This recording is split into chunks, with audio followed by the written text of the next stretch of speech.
No, the government doesn't help me with anything. Like I said previously, there's no TNR program. There is no helping me out with anything. I would there is nobody's helping me out with the rent. I do take care of pretty much every single cost by myself. And of course, thank you. And also using the donations from Patreon to help me out. So that helps me. That helps me tremendously. Even if it's less than 10% of what I pay, still, it's very helpful. Sometimes I find myself in situations where I have literally not even $100. And then I'd see, and I have to buy food. Otherwise, the cats are going to starve. And of course, I'm not paying for any food because I don't want to cause them any kidney diseases or whatever. So I buy them high quality food. So you cannot just you cannot give them a degraded version of the food that you're buying for them. So to buy them high quality food, then I would go to my Patreon. I would see 100, 200 additional dollars because, I'll say, wow, okay, now I can buy food. They don't have to starve. So again, it's thanks to all the Patreon donors. So that's why I say it's tremendously helpful. Thank you for all my Patreon donors from the bottom of my heart. It helps me a lot. Thank you.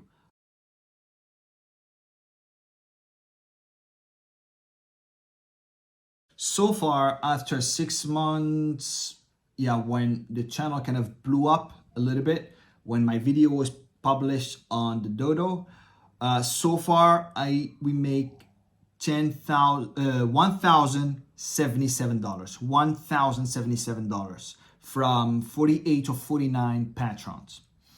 Okay. Now, as far as how much I do pay every single month on average, it's $12,000 to $14,000 to cover the 3 events, to cover the rent, to cover the food, to cover the litters, the cleaner, the part-time driver that I had a long time ago.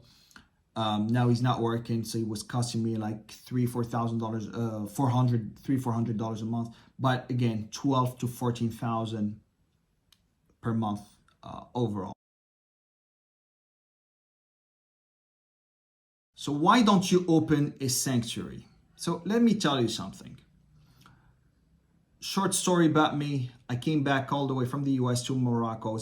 I was a student over there. I had a sponsored job, then came back to focus on building my own startup company and then get back to raise funds. What happened? I got scammed by the guy who supposedly funded me. And then I had to start from all the way down from scratch again. It was 2018, end of 2018 to 2019, where I made $1,600 in a whole year.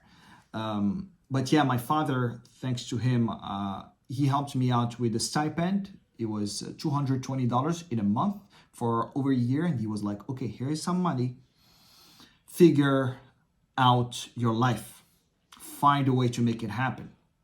That time, I remember February 2018, that's when I got my first rescue. And then I was putting that 200, it was 2000 MAD, which is the Moroccan currency. So $200, I would spend pretty much all that money on the kitty cats. And I would rescue 1, 2, of course, but it was all good at that time because people were adopting up until COVID hit. That's when the number of people were getting their cats in the street. So I was finding them in a critical state, and then it was getting accumulated. So literally from April 2020, it's been nonstop. I never had a day off since March 2019, but I'm not here to open a sanctuary. I don't want to open any shelter. My main purpose is exactly the same. The vision is the same. I have my own tech company. Of course, I cannot even spend 5% on it because of my time, because I have so much distraction and no one to help me out. So yeah, now I want to adopt out all the cats that I have so that I can go and do my own thing. Of course, hopefully can make billions of dollars, then get back and solve this problem once and for all. But again, if you don't have money, you can't do all of that because the government doesn't care. We already, will not care about you. There's no animal rights or because so many people who are going to watch from developed countries like the US, Canada, Sweden, they would say, oh, how about this? How about that? This is different. Third world country is not like, we don't have animal rights. Like, you can literally kill a cat or a dog and, it's okay. Nothing is going to happen. All right. So yeah, that's a different dimension. Let's put it that way. Okay. So yeah, I'm not here to open a sanctuary. I just want to get all the cats adopted out, and then I can go and focus on my dreams. Now it's been 5 years that my dreams are on hold for the cats. Even I'm not spending time with my family and my own parents who are growing up.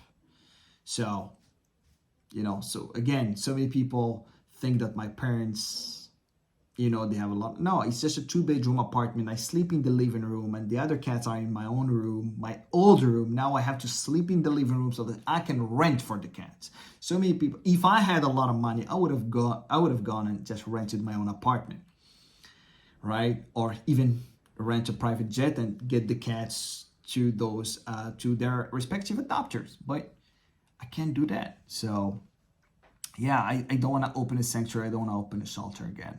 I just want to get my time so that I can focus on my mission and open up that tech company, an idea that I want to see so bad in the world before I'm gone. But to do that, I need to get out of every single distraction. And I'm not saying cats are a distraction, but having 80 is no easy task. Okay, having 2-3 cats, it's okay. 5 cats, it's okay for me. But 81, to be accurate, across 3 apartments, 3 vets, and so many things going on in your mind is not easy. So what's your job? I don't have a stable job. I don't have a 9 to 5. I don't have a stable salary. I don't even know how I'm going to pay the end of the month. So I go by faith, and I know that when you do something good, God will figure it out for you. But all I'm doing is planting the seeds, putting the action every single day. The blessing behind my actions are not within that's my philosophy, are not within my hands, within God's hands. Okay? So you can put it. So the thing is, I sell now information products. I've been selling over 50 things, mainly services, writing services, so many things. I was doing freelancing in the beginning, but when I saw that, because the cost do increase every single month, because the number of cats only keeps increasing. Like I said, so now what I do, I have to create high quality information products. But to do that, I have to go and learn very fast every single day. I wake up, clean the cats, pet them, see the other apartment, pet them, go to the third apartment, see everybody's all right, then go to the coffee shop, 2 to 3 hours, learn very fast. And all I'm trying to do in a month is mainly, and this is not something that I wanted to do. I don't like this. I do it because I need to make, I must make money. And you know that their survival is dependent on you. So nobody's going to help you. Yes, nobody's going to come and say, oh, don't worry. No vet is going to come and say, oh, don't worry, it's on me. No, there's no such thing in Morocco, at least. Okay, so you have to work so hard. I'm telling you, sometimes my heart starts aching. My brain starts shutting down. And I want to sleep. I still keep learning, because I know by the end of the month I have to pay the rent, I have to pay the vets, I have to pay. And, they would call and say, hey, you know what? That's the deadline. You need to pay us. Yeah, we're kind with you enough. We give you a few weeks, a few days, but by the end of the month, you gotta pay. And again, when you have that, and your family is not gonna back you up, like at the end of the day, those are my choices. I decided to rescue. So at the same time, when you get them, you have to take care of them. And I'm a responsible person, so I will do whatever it takes to make it happen. Of course, legally and ethically, and whatever you want. But again, it's very draining when you have a deadline and you have to you don't know whatever you're going to sell. So you have to sell, and you have to do the marketing yourself. And then hope you do all of that. Then at the end, you say, I hope, you pray that you're gonna find 1, 2, 3 clients so that you can get the money, pay the vet, and go back again to zero, figure out the next step. It's like chess, again and again. It's like a race. You keep working, you work so hard and back to zero, work so hard to go. Then now you have to become smarter because you have to work so hard to make more money and go back to zero. And because now you're gonna have to spend less time on work and more, you're gonna make more money. So how do you do that?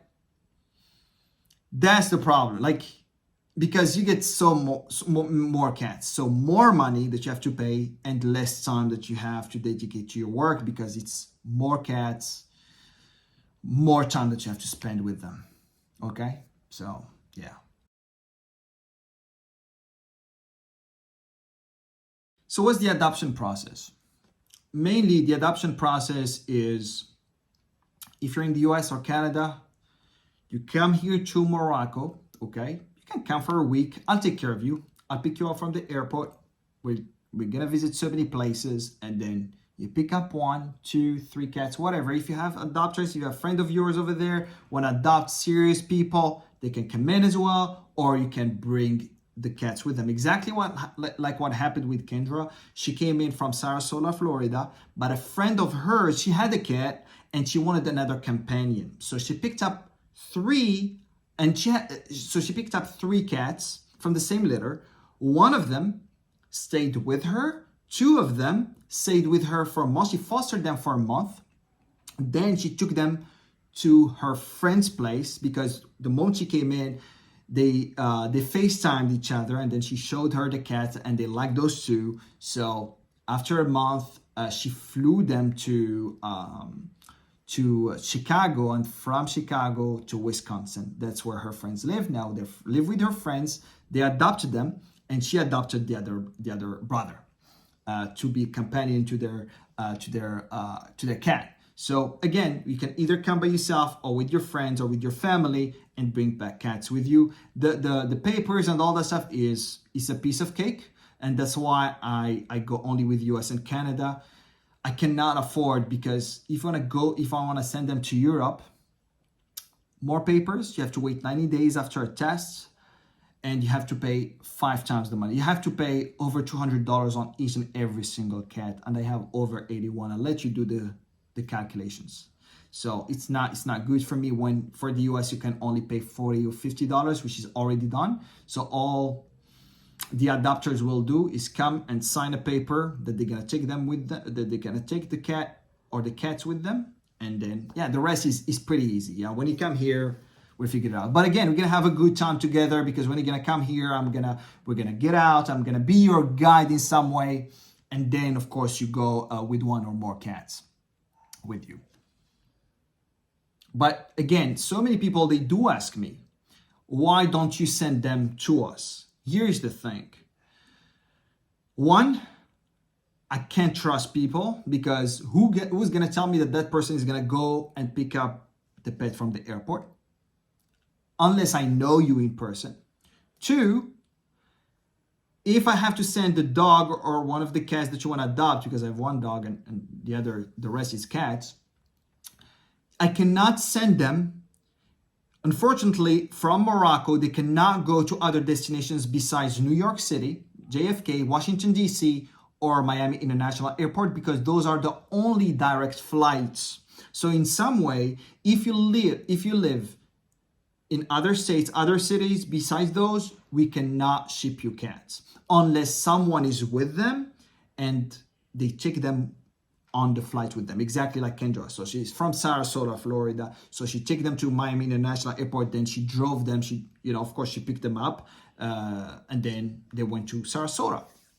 So, but again, if you're in Los Angeles, Seattle, anywhere in Seattle, in Seattle, Washington, or anywhere else besides those 3 destinations, we can't send you can't send cats from Morocco. Okay. Yes. So hopefully that answered your question. Why don't you buy a land? That's a very good question. Again, you see me, I'm not wealthy. I'm telling you, I'm broke. I make 5 figures a month, but I spend it all on the cats, and literally leave to myself not even $500 or $600, if not probably $1,000 maximum a month, to kind of reinvest it to make sure I get a little bit of money out of it, so that for the next month, so that I can make more money with it. It's like kind of like planting that little bit of money that I have, so that I can make money with it, so that I can pay for the next month, and praying that my strategy works, which doesn't always work. So again, if I was that wealthy, I would have bought lands, I would have hired people, I would have bought a private jet to send all the cats to their adopters. But I cannot afford it, and that's the reason I'm renting. Okay, if you want to buy me a land, you're pretty welcome. So, but better than a land is help me out with adopting out the cats, because I want to make sure I get my freedom back.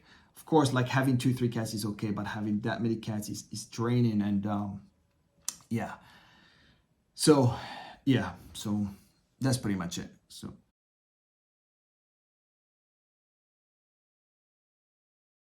why try to adopt in the US and Canada instead of Morocco? Here's the thing. If I want my cats to go to Europe, it's tedious. 4 times, 5 times more if I want to send them to the US or Canada in terms of paper. You have to wait 3 months before they get cleared to travel after a rabies test. A lot of complications. I only have 9 cats, I think, that can go to Europe. They were my very first cats. But everybody who came afterwards, they can only go to the US or Canada. They're microchipped, they're vaccinated, etc. They're spayed, neutered, sterilized, whatever you want to call it. They can go to the US or Canada because that's the fastest and cheapest way to do it. And the reason I'm adopting out in the US mainly, or Canada, is because before, 3 years ago, what I used to do, 3 years ago, what I used to do, I ran ads on Facebook, LinkedIn, literally, even LinkedIn, Google, Instagram, Facebook. I tried everything, talked to influencers in Morocco. But you know what? Here's the problem. People, when I would run ads, I would spend a lot of my money at the time on ads, and then I would get people. I remember I got 2 adopters from over $1,000 just in ads. And it was literally, and one of them was not even serious. So one of them was the only serious adopter that I got. I got so many adopters who came in and they wanted to, they wanted to adopt, right? Most of them were just a waste of time.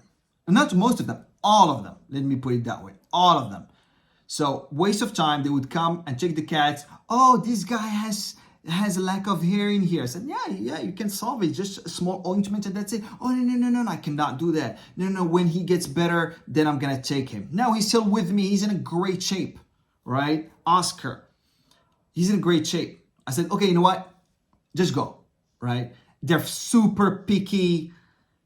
I cannot stand these people, particularly with the pressure that I have. I don't send people when they just open their mouth and just wasting my time. And then I had people come in to say, oh, but this cat has hair. Of course, what do you expect? This is a cat. And like I said, they just came in, they considered this a zoo. However, when you have Americans, they would come to adopt. They're serious people. Most of them are serious people. And I'm telling you, the reason is I got that person who came in all the way. And just the fact that I talk about it makes me emotional, because when you have someone coming from the US to Morocco and paying that money just for 4 days and get back with the cats is just mind-blowing for me. Like, very rarely would you find these kind of people. And again, you will never find these kind of people here in Morocco. Never. I asked the vets, can you help me out find adopters? Yeah, they would find you 1, 2. But at the end of the day, this is your job to find adopters. So yeah, and I tried everything. And then I remember I had the questionnaire on the ads, and they would ask people, how much can you afford? And most of them said they cannot afford more than $50 in a month on a cat. And I was like, hey, how can you not, if I'm, and if I'm working so hard, putting so much time and effort, and God is my best witness. Sometimes I feel like I'm gonna die for them when I'm working day and night to provide them with the high quality nutrition to avoid subsequent, probable kidney diseases or anything else. And you find that person is not even gonna care about them. They're just gonna get them whatever. And if any if any emergency happens, they don't have a car, they don't have how to pay, they cannot afford the vet. Say, no, I'm not gonna give you the cat. I put so much energy and time on these kitties and dog so that I can find them high quality people, if not way better people than I am, to take care of them. Okay, so, and again, when I found this, and I was like, okay, you know what? This is not gonna work in Morocco. This is my own country, but facts are facts. People are not serious. Most people, not to say everybody, but most people are not serious, or either not capable to afford to adopt a cat, financially speaking. So yeah, that's why I changed my whole strategy to the US, Canada. And of course, to do that, I went through the dodo to hopefully get attention for American and mainly American adopters. So why do you have so many cats? Again, I'm not hoarding them. My dream now is I want to gain my freedom back. How would I get it back? By adopting out the cats. And even the reason I got those cats is not to adopt them. It's just to take care of them the time they find an adopter. But when I couldn't find an adopter, what I'm going to do? I'm going to throw them in the street and they're going to hit and get crushed by a car. That's not what I want to do. It happened once to me 3 years ago, and it will never ever happen again. I remember I took a cat, he got hit by a car, got him in a great shape, and put him back in the street, and then he got crushed and he was killed by a car. He miraculously lived, and then he got crushed by a car. So for me, I learned from my own lessons. I would never do that. If I put so much stress and time and all that stuff to rescue a cat, and if he survives by God's will, I would put him in one of the apartments. I don't want to get him out, because at least I can get some control here. So again, so many cases because I don't find adopters. And if you can help me out with that, that would be tremendously appreciated. And that would help me get my freedom back so I can travel, I can build up my own dream company that I'm focusing on. I cannot do that as long as I have that many cats.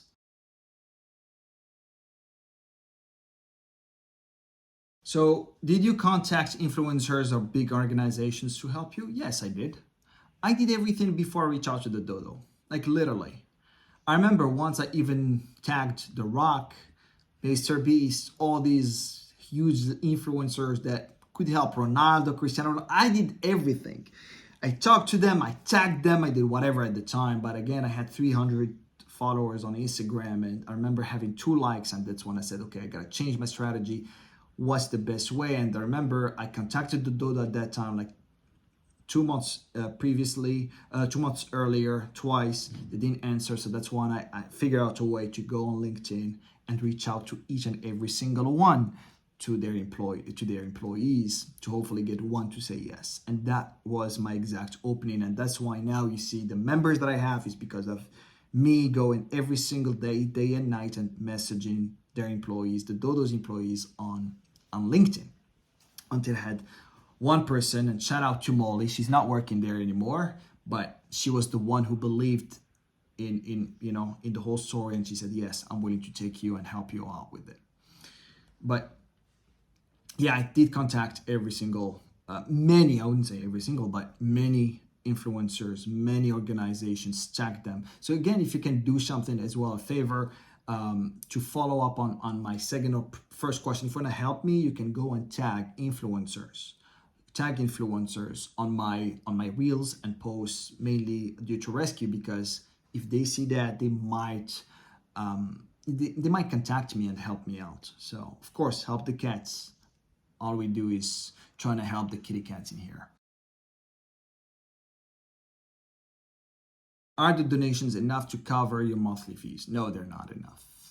They're tremendously helpful, yes, but they do not even represent 10% of what I pay. Like I said, I'm making $1,077 with 49, 48 patrons on Patreon. So basically, they help me out. It's like a subscription. They help me out every single month with an amount. And I thank them from the bottom of my heart. And I'm telling you, sometimes when I get to deep down, when I have almost nothing in my bank account, then I go to Patreon and see that they're $100 or $200, all of a sudden say, oh, thank God, thank to my patrons, because I can feed the cats now. Of course, if there was not that 200 or 100, I would still find a way, but still that takes a little bit of burden off of me. So that helps me tremendously. But no, I make $1,077 and I pay $12,000 to $14,000 in a month. And again, if you want to see my bills or invoices, just to make sure, you don't second guess what I'm telling you, you DM me and I will send you the bills. Okay. So again, if I had that state where I had enough donations just to cover all the fees, I would have been in. It would have taken less mental toll on me, because the pressure, big pressure, besides physical and mental, it's to balance between both, is to make the money within deadlines, right? Because at the end of the month, you have to pay the bills, you have to pay the food. No, there is no free lunch, as the saying goes. And again, besides my patrons, nobody's helping me out. Yep.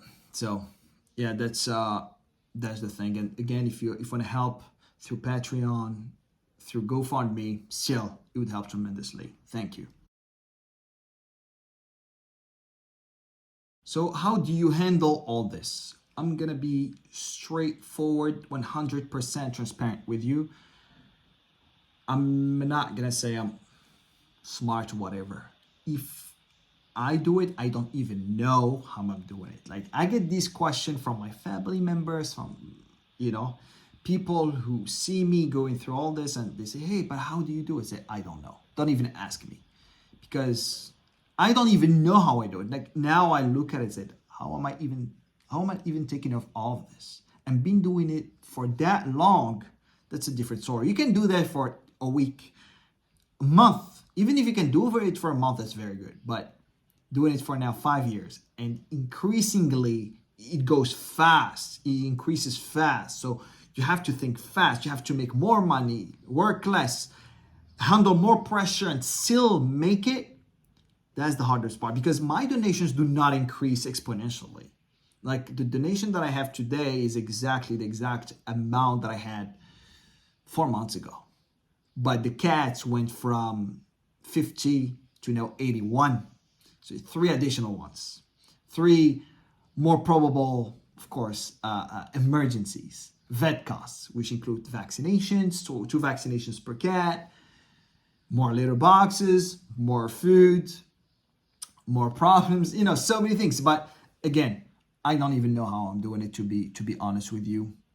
And yeah, I'm just blessed, I would say. I would put it that way. But definitely makes you tough in here and tough in here. Yeah, because at the end of the day, when you get to a levels, you say, you cry. Like, I have my own times when I can't handle this anymore. I'm tired. And then you see that people helping you out with money, but it's not enough, because you need help to adapt out. And then you ask yourself, why am I in this country? Or then why am I so compassionate? And whenever I see a cat, I just cannot pretend that nothing happened. But at the end of the day, say, everything happens for a reason. And when something happens, I'm a firm believer in the fact that God will never put on you a burden more than what you can handle. So when you have that mentality, say, okay, I think this is my limit, but this is not my limit. Even if I'm about to crumble, but I put myself back, say, hey, if God put me through this, it's for a reason. I don't know what that is. I don't know. Of course, that experience made me super tough, different. So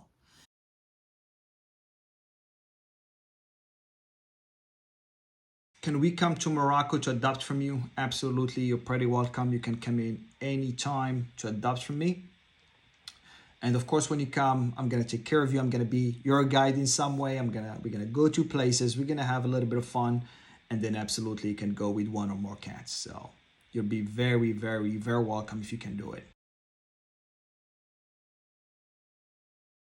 So why do you film your rescue stories? I'm gonna tell you something. So many people they would see me on the dodo. How come these guys, whenever he sees an emergency and he films? What people don't know is I've been doing this for 4 years before you saw me for the very first time on a video.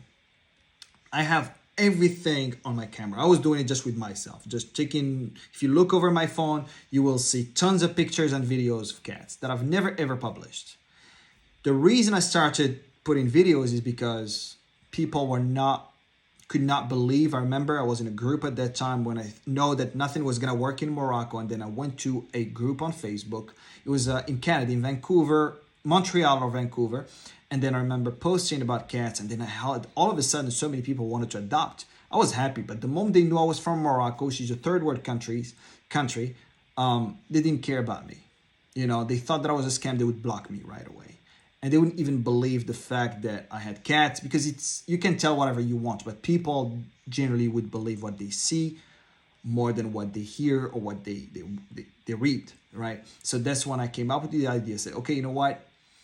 For people to resonate, for people to believe me, and all the work that I do, I have to show my face, which I've never thought 1 second in my life that I would do for the cat. I did it for the cats. I'm not the kind of guy to go on camera and do this, like literally, but I did it because of a purpose, because of a reason, to hopefully get adopters to trust me and my work so that they can adopt from me. Okay, instead of just blocking me and say this person. Because even when I tell them, I remember at that time, it was 2 years-ish ago, I would tell them, that I had more than 30 cats. They wouldn't believe me. It was like, this guy is full of fluff. But yeah, now they can see the work. And the reason I film my stories and everything, I'm telling you, it's uncomfortable to me. But I do it because I want to make sure people live these moments with me so they can understand what I'm going through. It's not like having cats and it's all rainbows. No, this is a lot of work. This is a lot of stress. This is hard. Thank you so much, guys, for staying up until the end of the video. I truly appreciate it from the bottom of my heart. And by the way, when I was filming the video, I cut it off because I got a call from the vet that one of my kittens just died. So I spent all night long yesterday, and this is part of the process. I was good for the first time I would travel, came back, take that cat to the vet, and then we find out that I came about 11 p.m. This is the very first time I travel by the train. The guy, I talked to a friend of mine who's taking care of the, who's looking after the cats Sundays, every Sunday, because the cleaner doesn't come in Sundays. And then he told me that one is not feeling well. So I came in the train and I was thinking that all the vets were closed. It's a holiday because that's Morocco. Not even one was open. So thanks to one of the vets that came in and made it happen. So, but again, he was constipated, could not urinate. Kidneys were way bigger than for a kitten. He was not even 2 weeks old. So she just called me right now and told me he passed. What can I say? You can't, when you have so many cats, you can't live a normal life. It's dark. I'm telling you, sometimes it gets dark. So if you don't get tough, you will crumble very quickly. And that's why so many people commit suicide. When they do this kind of work, it's because it's nonstop, and particularly in countries like Morocco. And I'm gonna tell you something. So many people say, oh, in the US. I've been in the US, I lived in the US for 6 years. That's night and day between Morocco and the US or Canada. That's night and day, literally. Because in Morocco, you go anywhere, you would find cats. And you pray that they're not in a critical state. For me, if I find them in a critical state, I will switch off everything and go and help. But again, you don't have a life anymore. So that's why I'm trying to adopt them out and get a little bit of peace and focus on my own things. And because if each and every single one of us could adopt 1 or 2 cats, the world would have been much better. But again, when one person does the work of 50 people ish, if not more, you know, that becomes challenging. So again, thank you so much for staying up until the end of the video. Truly appreciate it. And seeing your support, your comments, your donations mostly keeps me going. Even sometimes when in my gray days, I keep going because I know I have real people with me and real people want to help and in one way or another. So again, thank you so much from the bottom of my heart, and have a wonderful day. God bless.